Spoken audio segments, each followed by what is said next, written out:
Big thanks go out to Taiwa for supporting today's video via Patreon. Xu-Ifit versus Inspirit, Horde, and Will Help.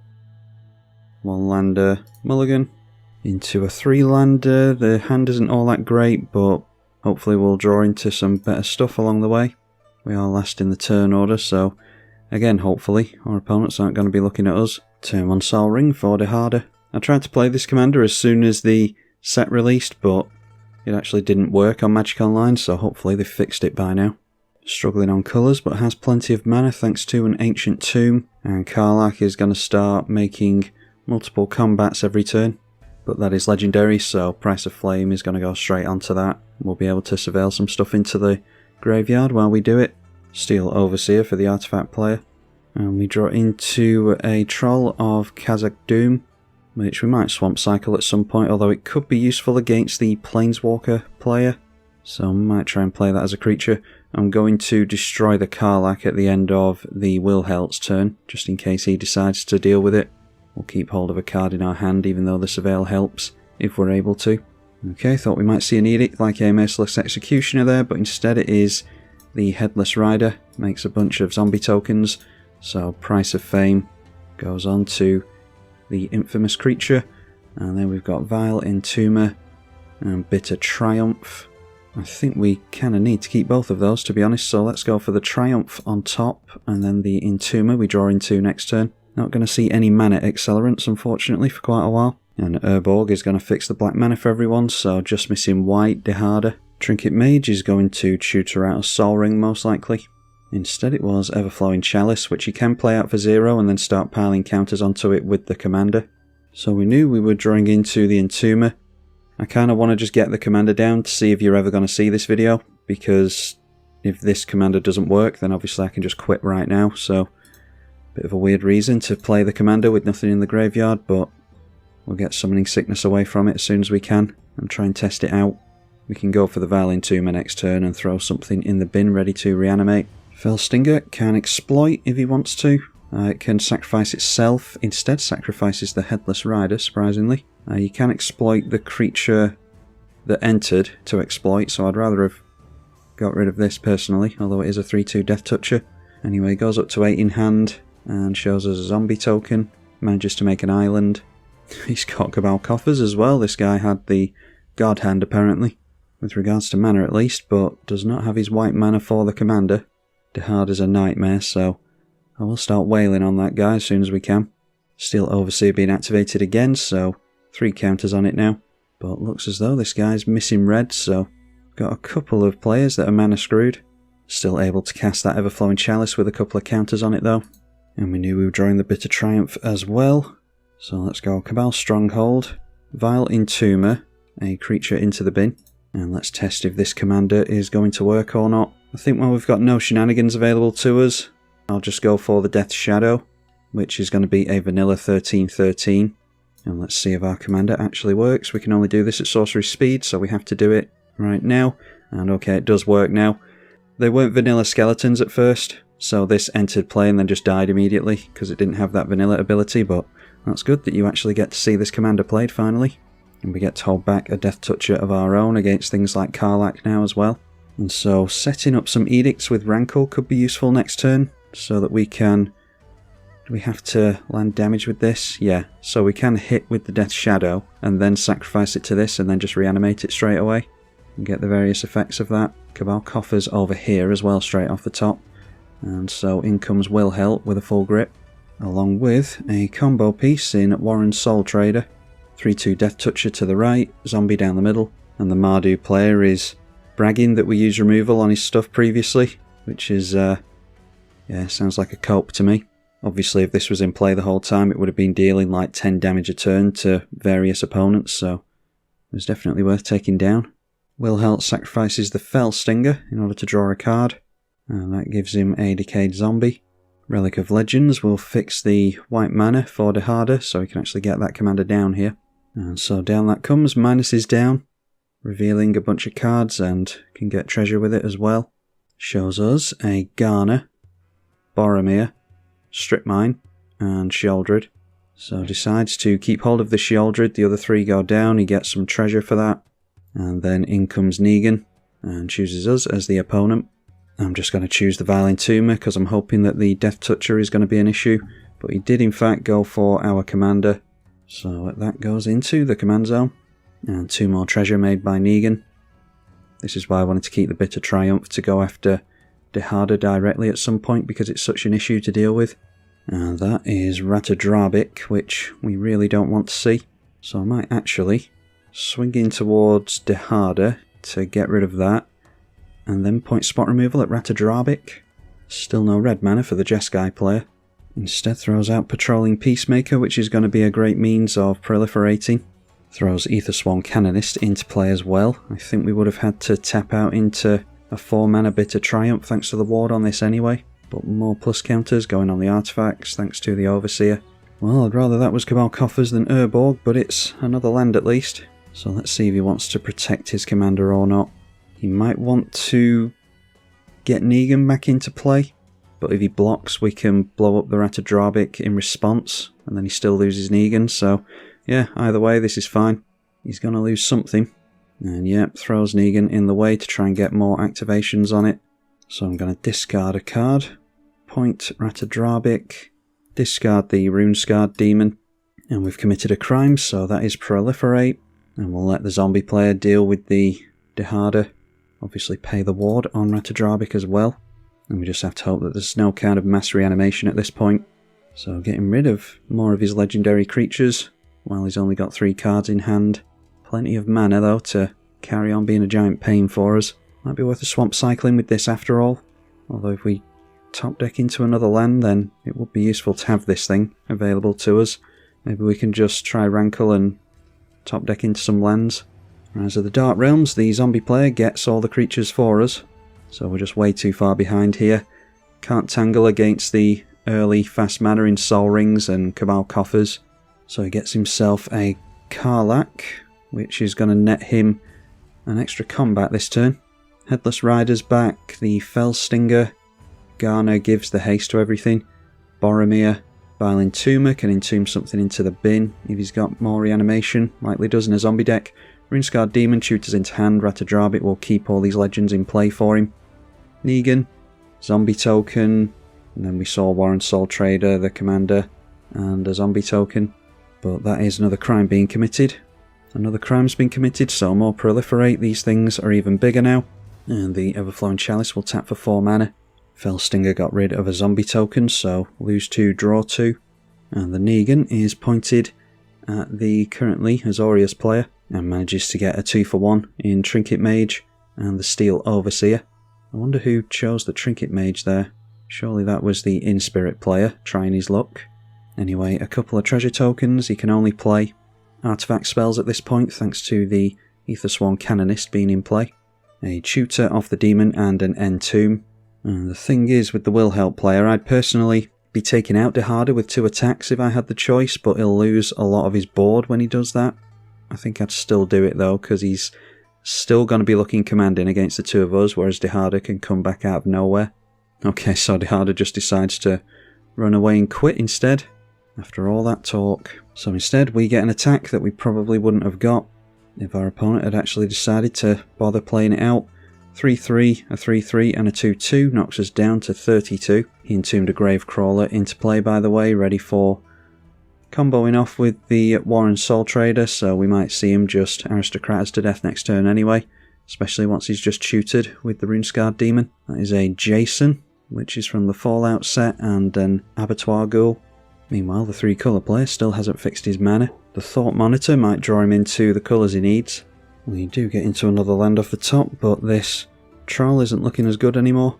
So we're just seeing what we can draw into with Rankle. I think that's what we have to do. And I'm just going to have to swing in at the Artifacts player and hope that I actually land some damage here. He might want to keep hold of the Flyer to get plus counters on it and buff that up. Unless he can reanimate that thing. We can't swing in against the Rune-Scarred Demon, unfortunately. And he is allowing it through, so the slight gamble's paid off. But we still need a lot of luck here. Problem is, we're drawing our opponent's cards as well. And that is a Rock Curse Rakshasa, but he might be willing to not swing in towards us if he's worried about a slight board wipe. He'll swing in with his creatures, they'll get decayed and he'll have to sacrifice them, which is ironic against the will help player. So that's probably just worth getting down here. Oh, but actually we can't thanks to the Canonist, so that just sums up this game. We're just not going to do well here, unfortunately. And Endless Ranks of the Dead is a bit win more at this point, but you never know what your opponent's going to do, it might come in handy. And then with 7 cards in hand and 3 mana floating, he just decided to pass through the turn here. So attacks us for 6 in the air, which means he's tapping down his flyer, so we'll have a free path for Rankle again next turn. And does have to discard hand size and island. He didn't decide to play Gravecrawler for whatever reason there. Thought we could easily have been dead that turn thanks to the tutors. Uthros is more card draw, but he's not windmill slamming a mountain, so are we to assume that he doesn't have one? An Iron Bully after that. When it enters, put a counter on a creature. So here's where we might see it go onto the Thought Monitor, like we said previously. No, instead puts it on the Peacemaker, weirdly. And stations the Uthros with the creature that just came in. Thought Monitor will remove a flyer from the air as well, but now whenever he casts an artifact he'll draw a card. So let's go for the swamp cycling on this after all. Try and keep up on mana at least a little bit. And we draw into another land anyway. Shizo not so useful against the Dimir player. So let's get down the Rock Curse now. And then we can maybe renew it after sacrificing it into the Rankle. And we'll have 6 mana, I think, after that. So that'll be 4 into X. Can get rid of a decent amount of stuff there. We'll hold back the 13/13 because that seemed to hold back the zombies quite nicely. Swing in to the left and hopefully we will land damage here. And it can be draw a card and sacrifice a creature. Everyone gets to do this, of course. So we get rid of the Rakshasa. The Iron Bully goes down and it looks like it was a decayed zombie, so pretty predictable edicts there. But mainly it was for our benefit. So we've drawn into Tortured Existence, which is potentially going to be good with our commander. We've no creatures to discard into it though. So 4 is X, that's 1, 2 on the commander, 3 on the rider, and 4. I don't think he's going to be swinging in with the Warren Soul Trader as much as I'd love to see the back of it. If we take 2 here and there from our own Entomber, then so be it. So that is another crime, Proliferating on the Azorius stuff. But that was an ability as opposed to a spell, that's why we were able to cast that right after casting a spell, even though this was in play. Endless Ranks of the Dead is going to go off for the first time, so only makes a couple of zombies, but at least we're making him think twice about dealing 6 to us in the air. He'll even give us our Runescarred Demon back, so he will have to think about that. Army of the Damned makes a bunch more zombies, which is going to be good with the Endless Ranks of the Dead from the same set. Luckily, there is a negate available from the Jeskai player. That can be cast for flashback from the graveyard though. Decides to swing in with the Demon regardless, and the Fell Stinger, so those are both going to die to the Decayed. Maybe he's got some kind of reanimation he wants to set up, although he won't be able to cast it this turn. Sacrificing that Fell Stinger triggers the Headless Rider. Oh, he sacrificed it to the Soul Trader to make a treasure token. Discarded Kalitas to hand size. And down comes Memnarch, so that's going to be a big issue as well, although you do need a decent amount of mana for this thing to go off. Using the Memnarch to go up to 9 counters on this. Once it's on 12 it'll be a big flying creature. Sky Diamond will cantrip thanks to the Uthros and taps down the 2/2 to make himself an 8/8 flyer and swings the 8/8 into the zombie player, which he should. We draw another land, which I'll hold off on for now because I think we're about to draw with Rankle again, which gets us into a Phyrexian Dreadnought, which is easily set up with our commander. I think we're going for our commander anyway. And we could easily cast the Dreadnought here because it's an artifact. I think it would be more useful to Tortured Existence it next turn. It's a shame that we're not going to be able to get down the Tival's Judgment, but if we can do a little bit of something with our commander this game and show off what you're meant to do with it, then I'm going to be happy. It's not been as one-sided as I thought it was going to be. For instance, if we had the 2 enchantments in play, Tortured Existence and the Tival's Judgment, we could cycle creatures in and out of play for a black every turn, or in and out of the graveyard, and we could trigger Tival's Judgment 3 times a turn if we had the mana for it. That does entail being able to play 2 enchantments a turn though. And now swinging in everything at the Artifacts player. So maybe there's a board wiping coming. This is where it's relevant that we put Decayed on the Will Help. So blocks the Will Help, even though it's going to die to Decayed anyway. And blocks the 3/3 Sack Outlet. Warren Soul Trader is a good idea.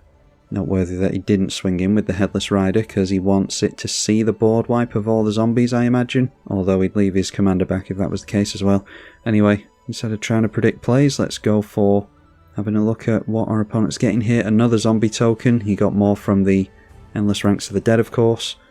Sacrificed his commander to the Decayed trigger, I imagine. So he's got another treasure. And there we are, a Mutilate, -1/-1 for each swamp you control, which is 5. So he was trying to land some damage. Successfully gets rid of the Canonist though. But once again, our commander does not manage to stay in play. We'll keep our 13/13 as well. Couple of non-token zombies died. Oh, of course, there's more than... yeah, we've still got Urborg in play. I thought when Harder went down, he took Urborg with him. We've got one on our side. So I think we'll leave our commander in the command zone. We can easily enough get it back with the Dreadnought. So let's say no to that. Yeah, that was actually -5, 6, 7, 8 and 9. So this goes down to a 4/4. But the Dimir player has a full grip and can cast as many spells as he likes. The Fleshbag Marauder gets rid of the Death's Shadow. And then a Diagraph Colossus comes down as a 9/9, thanks to all the zombies in the bin. There's a Puppet Stitcher as well, again part of a combo. Gravecrawler finally makes it out of the bin and makes a token off the Diagraph Colossus. I'm hoping that we manage to draw into another creature next turn, because if we want to do the cycling of creatures thing, which I do want to do throughout the next turn cycle, then we're going to need to have another creature in hand. This one is for getting back our commander, wherever that's ended up. So yeah, we'll need another one in order to do all the cycling stuff. Obviously when we cast our commander, it's not in our hand to discard anymore. Massive amount of mana for the what might just be an Azorius player. Although I don't know why you would play an Azorius deck. You need red to actually play the commander. So maybe he's just very unlucky. A Farewell exiles everything. So there goes the graveyard most likely. Actually plays to our advantage though if it wipes out the Dimir player's board. Assuming that this lands, he may well have commander or counter magic. Our commander goes back to the command zone after all. And now I'm definitely glad that I held on to the Dreadnought, because we can still get it into the graveyard easily enough, but we'll still need another creature in hand in order to do our cycling thing. Luminarch Ascension with one fewer players in play, but it's still good, especially after a board wipe. But he's plummeted down to only 4 mana after that Wrath. And there's a Yawgmoth. Well, there's another creature for us. I think we definitely want our commander in play, or do we? We want Tivar's Judgment and the Tortured Existence. We'll just get down Shizo right now and tap into the Stronghold. So we've got 6 + 5 is 11 mana this turn. I think our commander's 7, leaving us with 4. So that's enough to get down the enchantments, but not enough to do all the cycling stuff. I think we just need to get Summoning Sickness off it while we don't have haste. And so we might as well get down the Judgment here as well. None of this looking too threatening while we've got no cards in the graveyard. And hopefully that sets us up alright for next turn to do this Tortured Existence stuff we've been babbling on about.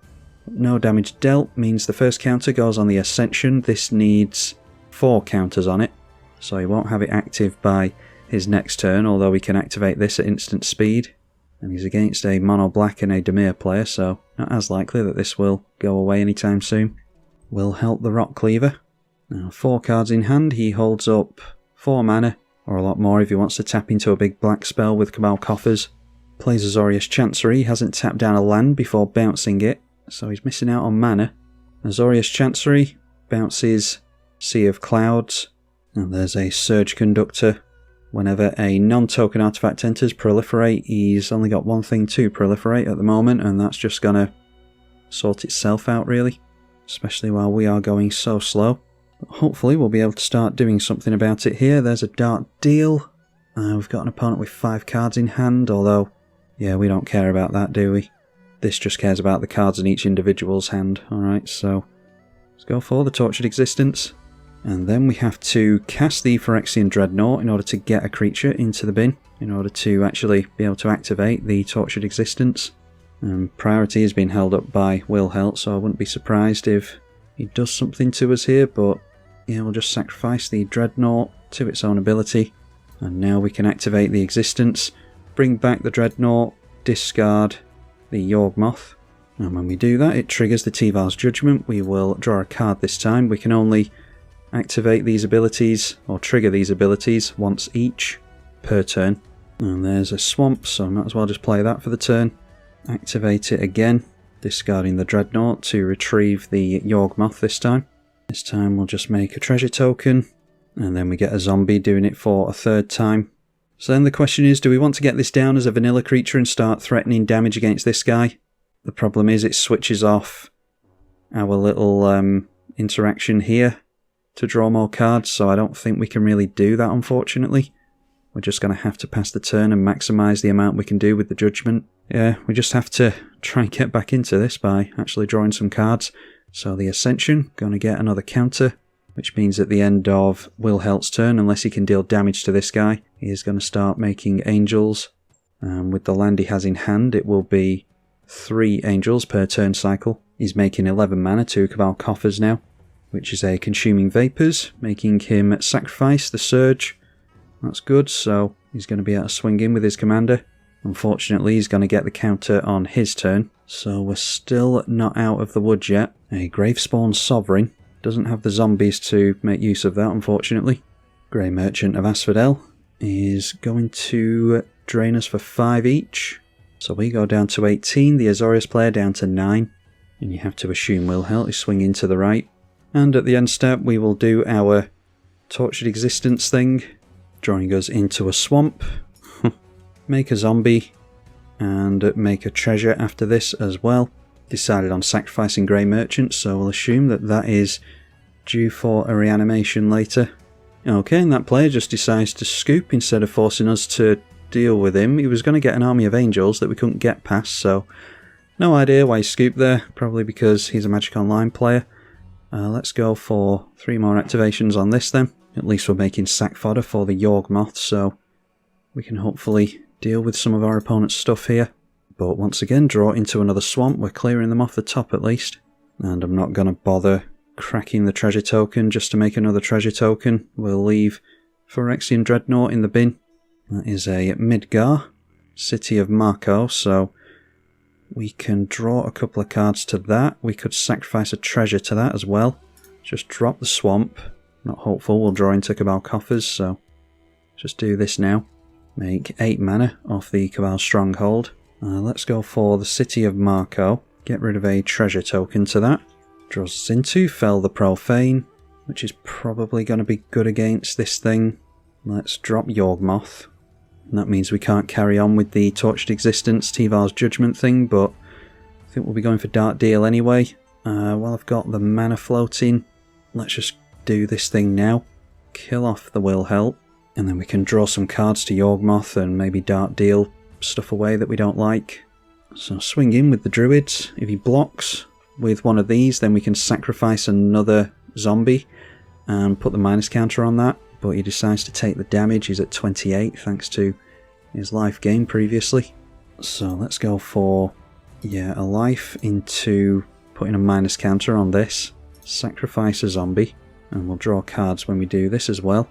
There's Machias. Now then, what can we do with Machias? We could have this thing die infinitely. Although we'll lose life every time we do it. This isn't an Aristocrats build. Machias is more to cheat things into play. Might be next turn. So I'll draw another card going down to 16. Showing us a Corpses of the Lost. So that gives skeletons +1 and haste. So let's, just concentrate again on getting rid of that. And there is Solemn Simulacrum. So, I don't think we need to Dark Deal. It might be our opponent has something in hand he likes. He seemed to be setting up some kind of reanimation. So maybe we do go for Dark Deal. There's every chance that we could draw into a creature again and just fetch things out with the existence.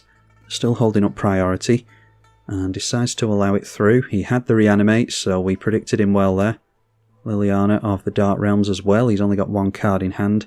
Extra Planar Lens gets us a lot of mana, although I forgot to put Snow Swamps in the deck, so we're actually helping our opponent with that mana. Villis might be worth sorting out soon though. Alright, let's reanimate the Phyrexian Dreadnought as a vanilla creature. And then on our opponent's turn we can do a bit more Tortured Existence stuff. We'll just make a treasure token to maximise the amount that we can do on our opponent's turn. It seems as though we're finally starting to get some clunky engines going here. The Consuming Vapours, if I'd remembered that, which I didn't, then we could have made a zombie token into that from the Tival's Judgment. We can do it here, I suppose. So grab back Mikaeus, discard Vilis, and we'll just make a zombie druid to the Consuming Vapours. But that bumps him up to 24. 2 cards in hand after the draw step. Tapping down about 12 mana into Cabal Coffers, I think it was. Might just be getting down his commander again. He's got a Mikaeus, the Unhallowed, of his own. That won't help him with his Decayed Zombie. And there's Will Help. It will help keep in play.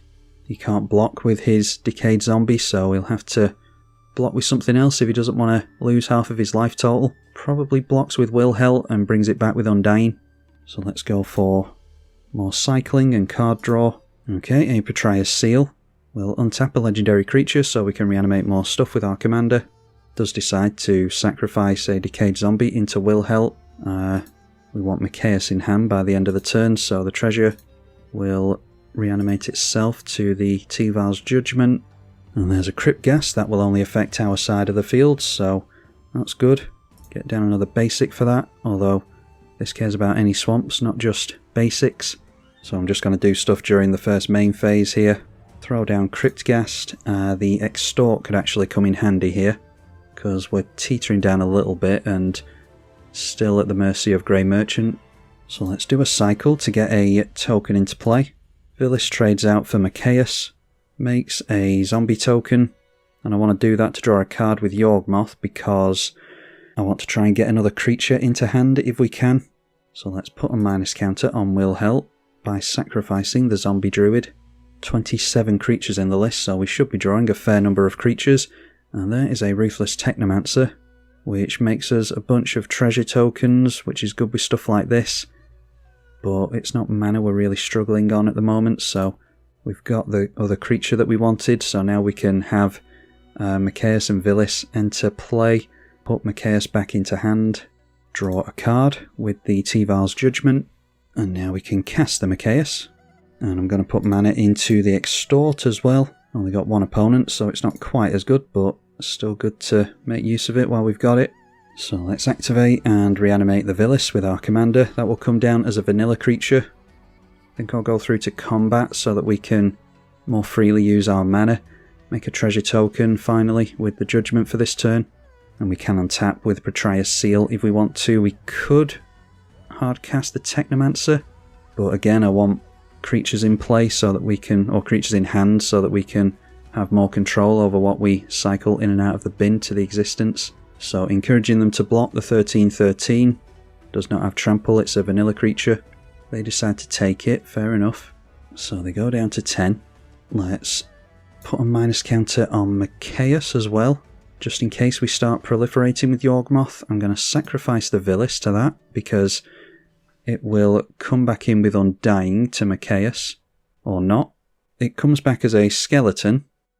So maybe this commander's still broken a little bit unless I'm not understanding something. A skeleton just died, so it should have come back in with Undying.